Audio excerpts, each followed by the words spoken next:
Hey, everybody. Got a super cool episode for you. Today, we'll be talking to Nefertiti Holt as it relates to Black History Month, and she's going to be paying homage to Malcolm X and the impact that he had on her life. So, I hope you guys enjoy. Welcome into his brain, welcome into his frequency. Enter at your own risk. Come be at peace with me. Ask the Paul, where we rise and don't fall. Welcome back to another episode of Baxter's Buzz. I am your host, Baxter E. Hall. Welcome to my brain. Welcome to my frequency. Enter at your own risk. Now, today I have a special guest with me. She is, first of all, a mother. She is a senior manager of diversity and inclusion, a philanthropist, a PhD candidate, and a world traveler, like in real life. Like Nefertiti Holt. Hello, Neffy. How are you? I'm great. Hello, Baxter, and thank you for having me. You made it to Baxter's Buzz. We've been talking about this for forever, it feels like. And Yeah. um, it's a pleasure. It's a pleasure. I'm looking forward to having this conversation. Now, today, we are actually going to have a different sort of setup, and we really want to, throughout the month of February, we want to honor a number of our Black Americans who've contributed to this American history, right? And so I'm asking some of the people that I respect highly to sort of bring a person that they want to pay homage to the forefront, and we can have a discussion around it. So, Neffy, who would you like to talk about today? Well, there's so many people in my head, but you told me I could have one. So with that one, I'm going to tell you Malcolm X, and he's near and dear to my heart for so many reasons. But the biggest one is my father was a great fan of Malcolm X. In fact, my entire childhood, my daddy never took us to the movies except for one time. And that's when we went to go see Malcolm X. And Wow. for me, yeah, it was amazing. And I remember like it was yesterday. I'm like, oh my God, we're going to the movies? Wow. and for those who don't know, it's like a 3-hour movie. So it's not like an hour and a Wow. half. It's a long movie, but it was so good and filled with so much information. It didn't seem that 3 hours went by at all. It felt like it could have, even as a young person, right? It felt like we could have watched another 3 hours of it. Because it was so informative. And you were so enlightened, like, wow, I can't believe all these obstacles. I can't believe all these things that had happened. And that's one of the things I really admire about him. My biggest takeaway from actually watching the movie and reading the book was that this gentleman could have, played the victim when he was incarcerated. He could have blamed everything on everyone, but he took that time to look inward. And he was illiterate and he couldn't really read. He didn't know how to articulate. And he came out this professional, confident, strong, knowledgeable brother. And it was like, whoa, he did his own self transformation. And how awesome is that? He came in as a caterpillar and left out as a butterfly. No doubt. No doubt. And ultimately, that's what we want to do. Every time I do something different, I'm celebrating every milestone, and I want to come out at the end of the day as this beautiful butterfly. But I know I'm still in my caterpillar stage.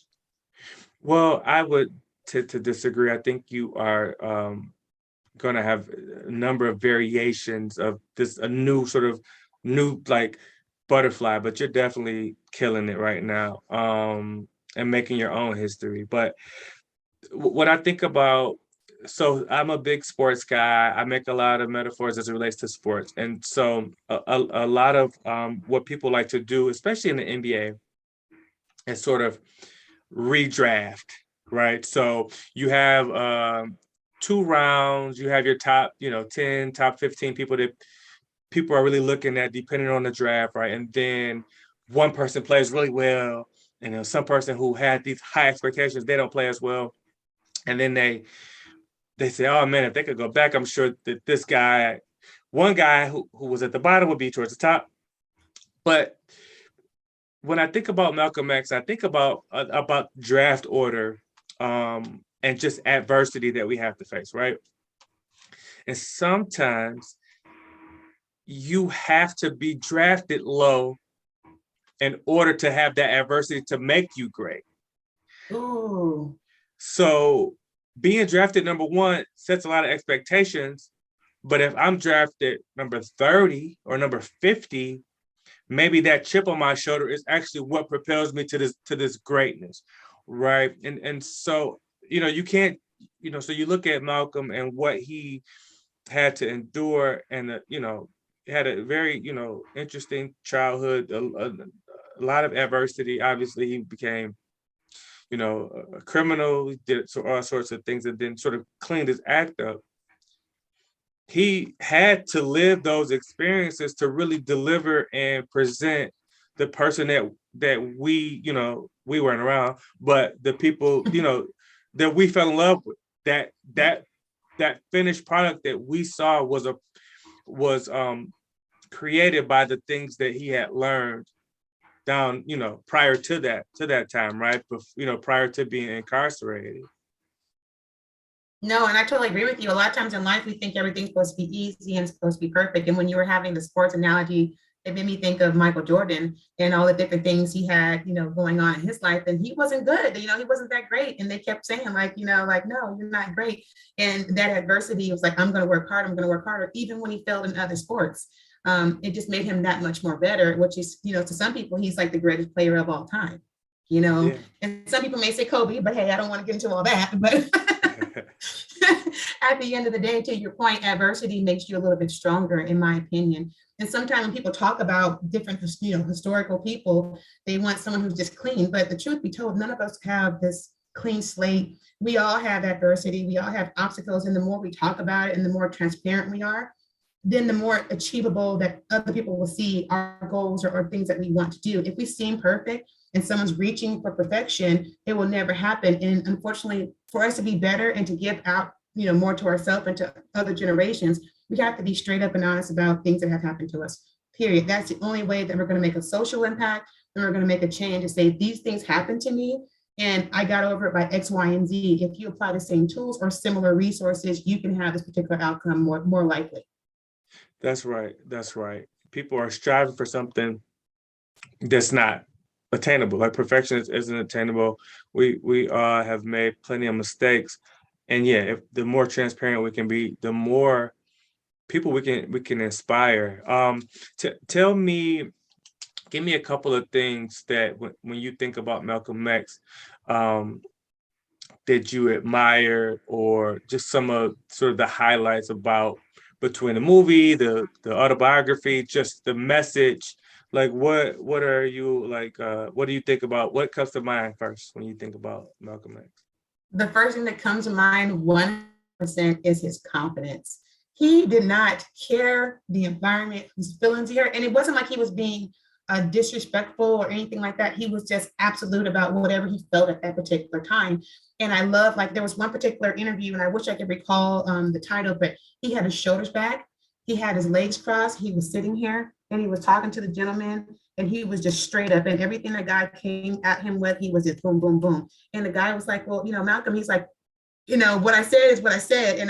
And I like that, especially as an African-American woman. And, I'm aging myself, but I was taught to kind of, yes, sir, yes, ma'am, and kind of say less in a particular room, especially when I'm in a room full of males and so on. And watching him as I was younger, it kind of more confidence that when I need to pull out something and I am sure about whether it's data information, whether it's an experience, that I can too put my shoulders back and speak confidently, regardless of how someone else feels, because my opinion or my facts are my facts. And it's okay to agree or disagree to disagree. And so, or agree to disagree, shall I say. So for me, I loved his confidence regardless of where he was, especially at that time where it was like, are you being cocky? Do you know who I am? And he didn't care. And one thing I also loved is that he was willing to take whatever consequences came from that.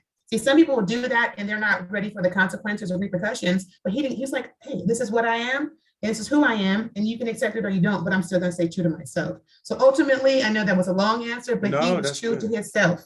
And I love that because it helped me be true to myself, which I still work on all the time, depending on where I'm at.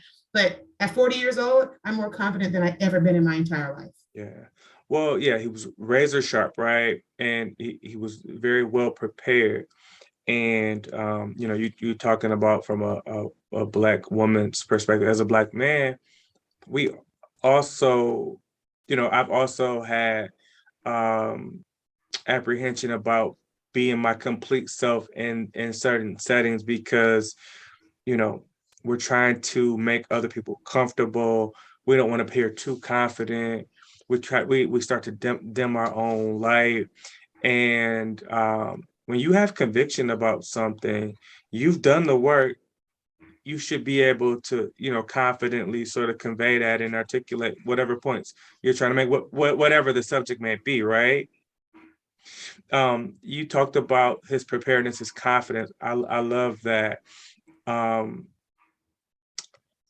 I think about his flexibility and the transformation that the world witnessed um, him kind of um, discover sort of his new truth. Right. He admitted to things that maybe he believed in prior, that was a little more exclusive. He became much more inclusive, and when he learned new things, he went just as hard for the new things that he had learned as he did prior, right? He didn't just dig his heels in and say, "Well, everyone knows me for this. I'm just going to stay here." He continued to learn, and his ideas sort of evolved, in a really a relatively short period of time. Oh my gosh, you hit the nail on the head. He was totally opposite of confirmation bias. He was the first person to exhibit let me unlearn. And that's more of a new buzzword now, but he at the time probably didn't even know that he was unlearning things. Like I thought this, but now I have new knowledge. And like you said, I'm gonna not dig my heels into anything. I'm gonna be flexible enough to say, this challenged my thought and my thinking. Let me go to the left or let me go to the right and let me get more information. And then like you said, if in fact that I'm pro this, I'm going to be able to be transparent and say, hey, I thought this, but with this new information that contradicts this, and I may have been wrong. So I unlearned that, and now I'm going to go forward with this information. And imagine if we as a society did that more often versus saying we're going to stay true to this. And when someone questions, well, because my mama said, because her mama said, because, well, somebody might have been wrong. That's right. And that's okay. And then now that you know the new information, be held accountable for that and move forward. But we don't do that. You're Typically. you're only as good as the last time you've, unlearned something, right? And I think, yeah, many times people will vehemently challenge other people's opinions, but they don't use that same critique for their own opinions. And we always need to be sort of checking, making sure that we still feel the same way that we felt. And as we're learning, I typically have more questions than answers. And I think it's not because I'm trying to straddle the line. It's because I don't have as much information as I feel like I need. And sometimes my opinions, I don't have strong opinions because I'm still trying to learn. And there's so many people out here loud, wrong and loud. Yes. Like, put down the bullhorn. That's not correct information. yeah. It's like somebody tap this dude on the shoulder and tap her on the shoulder. She's super wrong. But to wrap, um, just as we, honor another sort of season of Black History with Black History Month. First of all, we need to be celebrating Black History Month every month because it is American history. 100%. But as you think about sort of 2022 and that feels like all these historic events that have happened in the past just couple of years, just talk about the Black American experience and sort of like, kind of what you see, 2, 3, 4, 5, 10 years that, to come in America. Well, being in the D&I practitioner, what I'm loving to see more often is younger generations of different people of color pursuing education, and then some doing the complete opposite. So interestingly enough, I was kind of raised about education. But there's not just collegiate. You can go and do HVAC. You can go and do engineering and do apprenticeship, but nobody is really uh, recognizing that it's not just one way to success or one way to the top, but I'm loving the younger generation that they're exploring different options and different avenues. And they're not used to the carrot dangling in front of them. They don't care about that carrot. They're like, I'll get a roommate, I'll live with my parents, I'll do whatever I do, because at the end of the day, instead of just money and a title, I want comfort, I want culture, and I want happiness. And so that's when we see this great resignation or this great shift going on. I think that in the next couple of years, we're going to really see more females in leadership. We're going to see more opportunities for people of color. And I think that there's going to be another shift in the future, because once you get to that process where people are in these positions, initially they're not going to be change agents because they're trying to figure out what to do, when to do, and how to do it. But after a couple of years, then they're going to be more empowered to make those changes and more confident to make those changes. So at that time, we'll probably see a lot of shifting as well. And it's exciting. I mean, a lot of people don't like it and they're uncomfortable because change is uncomfortable. I mean, period. But I think when we get down the road, and hopefully in our children's life cycle, that we don't have to talk about diversity and inclusion. We don't have to talk about segregation of this or that or silos. It would be that this person has great character and great work ethic. Doesn't matter if they're female or male. It doesn't matter what minority or where they come from. It's just that they're a great person or they're not.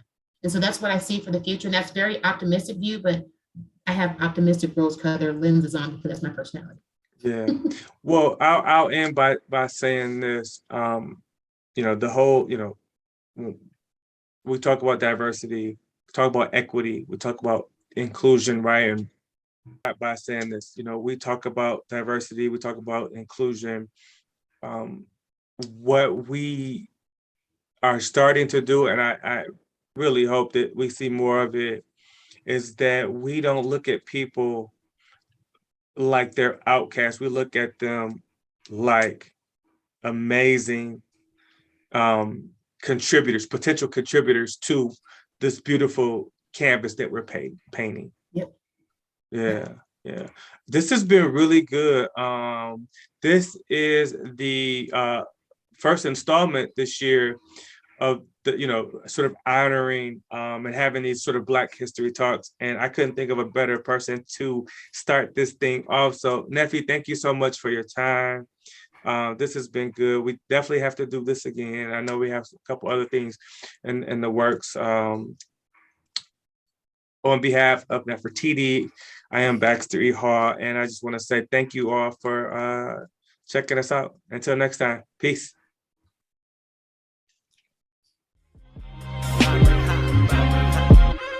Welcome into his brain, welcome into his frequency. Enter at your own risk, come be at peace with me. Thank you so much for watching this video. If you haven't already, please hit the like button, please subscribe, share, and also hit that notification button as well. Thank you so much. Financial literacy to authentic Black history, this real rap.